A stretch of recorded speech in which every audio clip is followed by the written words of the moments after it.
69-kun. Zolimga qarshi chiqish. Bunday sehr bo'lishi mumkin emas. Fir'avn juda zolim podshoh edi. Ulkan mamlakatni boshqarishi va behisob mol-davlati borligi uni kibrga boshladi. Boylik va shon-shuhrat boshini aylantirib qo'ygandi. Bundan tashqari, hammaga o'zini Tangri deya e'lon qildi. Hazrati Yaqubning nabiralari sanalgan Isroil qavmiga ko'p ozor berar, ularni qul singari eng og'ir ishlarga buyurardi.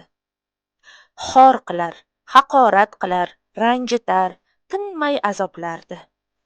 Ularning erkinligi yo'q edi. Fir'avn odamlar o'ziga sajda qilishini istardi. Faqir kishilarni xor qilar, musibatini orttirdi.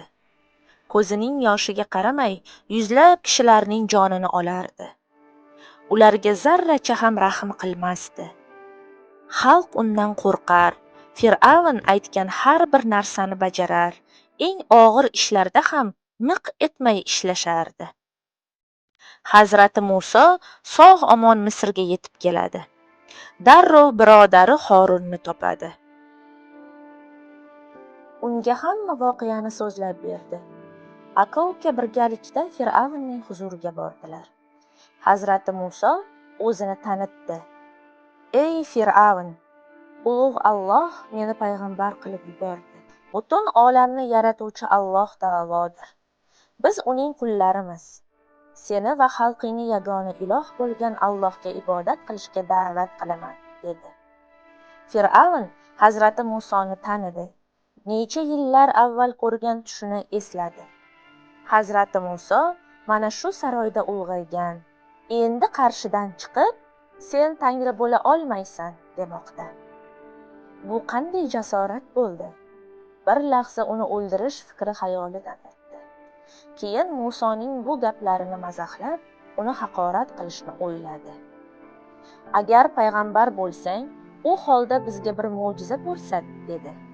Shunda Hazrati Muso hassasini yerga tashladi.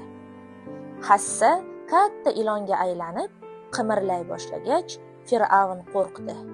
Bu ilonni tez ushlang, aks holda menga zarar beradi, deya buyurdi. Hamma hayratga tushdi. Hazrati Muso qo'li bilan ilonni silaganida yana hassaga aylandi. Fir'avn dahshatga tushdi. Hazrati Muso bu safar qo'lini qo'yniga soldi. Keyin chiqardi. Qo'lidan nur taralardi. Bu nurdan Fir'avnning ko'zlari qamashib ketdi.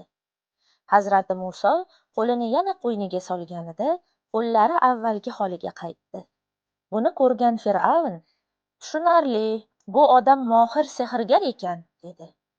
Fir'avn Muso va ukasini bir imo bilan o'ldirtirib yuborishi mumkin edi. Lekin hozir ko'rgan narsalarining sirini bilishni istardi. A'yonlari bilan maslahatlashdi. Uning nimalar qilganini ko'rdingiz. U mening hukmronligimga ko'z tikkan. Buning chorasini topish lozim, dedi. A'yonlar: "Ha, uni va ukasini hozircha o'ldirmay turing. Odamlarga jar solaylik. Mamlakatning turli yerlaridan eng mohir sehrgarlar saroyga kelsin. Bularning ta'zirini berib qo'ysin", deya javob qildilar. Fir'avn bu maslahatni qabul qildi. Hazrati Muso va ukasini ushlab turdi. Misrning eng mohir sehrgarlarini chaqirtirdi. Xalq maydonga yig'ilgan, bu bellashuvni katta qiziqish bilan kuzatar edi. Sehrgarlar qo'lidagi ipni ilon shakliga kirgazib, odamlarning ko'zini shamg'alat qila boshladi. O'rtani iplar egallab oldi. Bari ilon shaklida edi. Navbat Hazrati Musoga keldi. U zot "Bismillah" deya hassasini yerga tashladi. Hassa payg'ambarlik mo'jizasi sifatida jonlandi. Katta ajdarhoga aylandi. Ajdarho bir lahzada yerdagi hamma ilonlarni yutib yubordi. Buni ko'rgan odamlar hayratga tushdi. Sehrgarlar esa buning sehr emasligini fahmladilar. Payg'ambar mo'jizasiga duch kelganlarni tushunib yetgan edilar. Ularning bari baravar sajda qilib, olamlarning Robbisi, Muso va Horunni yaratgan zotga iymon keltirdik, dedi. Buni eshitgan Fir'avn darg'azab bo'ldi. Bu sehrdan boshqa narsa emas, unga ishonmang, dedi. Hamma haqiqatni ko'rib turardi. Bu chindan ham payg'ambarlik mo'jizasi edi. Shu yerga yig'ilgan odamlarning bari bu sehr emasligiga ishondi. Fir'avn shoshib qoldi. Xotini Osiyo ham yashirincha Allohga iymon keltirdi. Hazrati Musoning payg'ambar ekanligiga ishonadigan kishilarning soni borgan sari ortib borar edi. Fir'avn esa g'azabdan nima qilishni bilmas edi. Adovat va nafrat bilan Musoga yangi tuzoqlar o'ylab topa boshladi. Qur'oni Karimda shunday marhamat qilinadi. Bas, Muso asosini tashlagan edi. Birdan u aniq chin ajdarhoga aylandi. Qo'lini qo'ynidan chiqargan edi, birdan u qarab turganlarga oppoq nurli ko'rindi. Fir'avn qavmining zodagonlari: "Bu juda bilimdon sehrgar", dedilar. Fir'avn: "Sizlarni o'z yeringizdan chiqarmoqchi, nima buyurasiz?" dedi. Aytdilar: "Uni va akasi Horunni hozircha qo'ya tur. Shaharlarga yig'ib keluvchilarni yubor. Ular senga barcha bilimdon sehrgarlarni olib kelsinlar." A'rof surasi 107-112 oyatlar. Aytdilar: "Ey Muso, qo'lingdagi asoni birinchi sen tashlaysanmi yoki biz qo'limizdagilarni tashlaguvchi bo'laylikmi?" Muso: "Tashlangiz", dedi. Bas, tashlagan edilar, odamlarning ko'zlarini sehrlab, ularni cho'chitib yubordilar. Ulkan sehr keltirdilar. Musoga asoyingni tashla, deb vahiy qildik. Birdan u ajdarhoga aylangan aso ularning soxta ilonlarini komiga torta boshladi, yuta boshladi.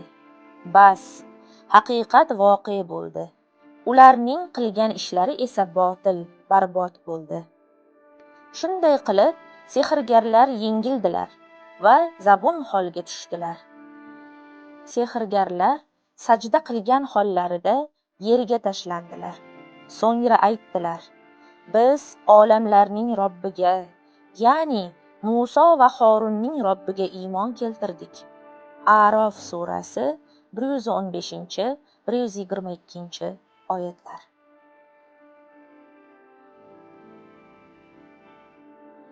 70-kun. Kibrga berilmaslik. Darrov menga bir minora quring. Fir'avn barcha ishchilarni bir yerga yig'di. G'urur, kibr bilan o'tirar edi. O'zini hamon iloh deb bilardi. Ey mening aziz maslahatchilarim va ayonlarim, sizning mendan boshqa ilohingiz bo'lishi mumkinmi? dedi. Hamon ismli kishi uning bosh yordamchisi edi. Fir'avn darrov unga buyurdi: "Qani, Hamon, tez ish boshla. O'choqqa olov yoq, loyni pishir, g'isht tayyorla." Hamon uni hayron holda tinglar edi. Fir'avnning g'isht bilan nima ishi bor ekan, degan o'y xayolidan o'tdi. Podshoh uning ko'zlaridan hayronlikni o'qigach, shunday izoh berdi: "Men uchun baland minora qurdir. Shunday baland bo'lsinki, men u yerdan butun dunyoni ko'ra olay. Balki Musoning tangrisini ham ko'rarman", dedi. Hamon hayronlik bilan ta'zim qildi. G'isht pishiradigan o'choqlarga olov yoqtirdi. Qizil g'ishtlar tayyor bo'la boshladi. Fir'avn istaganday baland minora qurila boshladi. Minora shunchalar baland bo'ldiki, yerdan qaraganda uning oxirini ko'rish iloji yo'q edi. Fir'avn ana shu minoraga chiqdi. Qo'lida o'q bilan kamon bor edi. O'qlarni osmonga to'g'irladi. Uni o'z xayolida Musoning Robbisiga qarshi to'g'irlab turgan, qanchalar kulgili holda ekanligining fahmiga ham bormayotgandi. Alloh azza va jalla yaratgan osmon ostida yashardi. U yaratgan yerlarda yurardi. U bergan nafasni olardi.